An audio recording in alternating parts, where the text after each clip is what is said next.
আসসালামু আলাইকুম। Mahin farming and লাইফস্টাইলে সবাইকে স্বাগতম। আশা করি সবাই ভালো আছেন। আলহামদুলিল্লাহ আমি অনেকটা ভালো আছি। তো চলে আসলাম নিউ একটি ভিডিও আপনাদের সাথে শেয়ার করতে।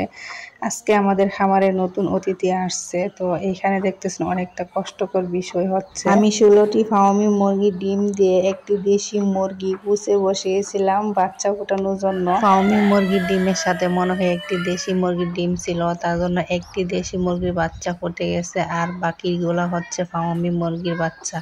তো এইখানে আরেকটা কারণ হচ্ছে যে দেশি মুরগিটা দিয়ে আমি কুচে বসিয়েছি, মনে হয় সেই মুরগিটাই কুচে বসার কালে একটি ডিম পেড়ে দিয়েছিল, তাই একটি দেশি মুরগির বাচ্চা ফুটছে আর বাকিগুলো হচ্ছে ফার্মি মুরগির বাচ্চা। এখানে দেখছেন বাচ্চাটা হচ্ছে প্রতিবন্ধী, তো চোখে দেখতেছে না, তার পা কিরকম হয়ে আছে। তো আল্লাহ যেন তাকে সুস্থতা দান করেন। আর এইখানে সবগুলা বাচ্চা সুস্থ আছে, শুধু একটি দেশি মুরগির বাচ্চা ওদের সাথে ফুটছে ফার্মি মুরগির বাচ্চার সাথে। তো ওইটাই একটু প্রবলেম হয়েছে মুরগির বাচ্চাটা। তো এখন হাঁটতে পারতেছে না, কিছু খাইতেছে না। আমি অনেকটা চেষ্টা করলাম ওরে খাওয়ানোর জন্য, বাট কিছুই খাইতেছে না। তো বাকিগুলো অনেকটা সুস্থ আছে মাশাআল্লাহ। তো আল্লাহ যেন ওই প্রতিবন্ধী বাচ্চাটাকে সুস্থতা দান করেন, সবাই একটু দোয়া করবেন। এইখানে দেখতেছেন বাচ্চাগুলা কতটা কিউট মাশাআল্লাহ, অনেকটা সুন্দর করে হাঁটাহাঁটি করতেছে, খাবার খাইতেছে। এখন সবগুলা বাচ্চাকে আমি খাঁচাই রেখে দেব, কারণ বাহিরে যদি আমি রাখি তাহলে অন্যান্য যে মুরগি আছে ওইগুলা টুকরা করে বাচ্চাগুলাকে মেরে ফেলবে। এইখানে বাচ্চা আর মুরগি সবাইকে একসাথে রেখে দেব, তারপরে খাবার পানি দিয়ে দেব। এইখানে বাচ্চাগুলো অনেকটা সুস্থ থাকবে ইনশাল্লাহ। তো এইখানে দেখতেছেন আমি এক এক করে সবগুলা বাচ্চা ভিতরে ঢুকাই দিতেছি, তারপরে মুরগিটাকে ঢুকাবো যেন মুরগিটা ওদেরকে নিয়ে বসে থাকে। মুরগি যে মায়ের তাপটা ওইটা যেন ওদের গায়ে লাগে, তার জন্য আমি ওদের সাথে মুরগিটাকে দিয়ে দেব।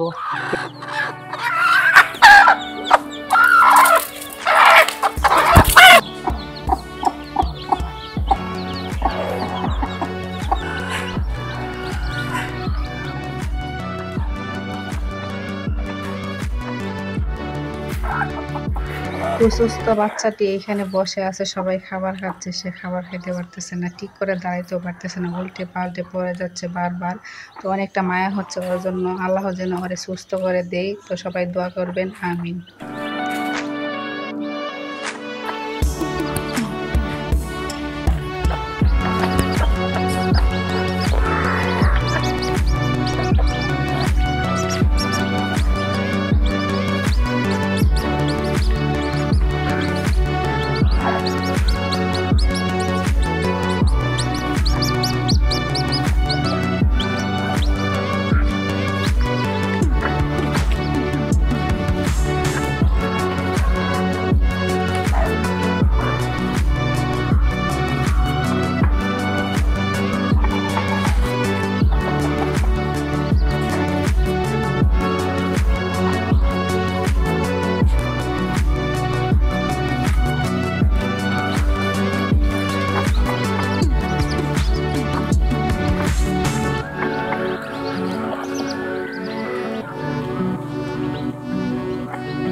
আজকের ভিডিওটি এখানেই শেষ করলাম। দেখা হচ্ছে পরবর্তী ভিডিওতে। সেই পর্যন্ত সবাই ভালো থাকবেন আর আমাদের চ্যানেলটাকে সাবস্ক্রাইব করে অল টাইম আমাদের পাশে থাকবেন। আসসালামু আলাইকুম, আল্লাহ হাফেজ।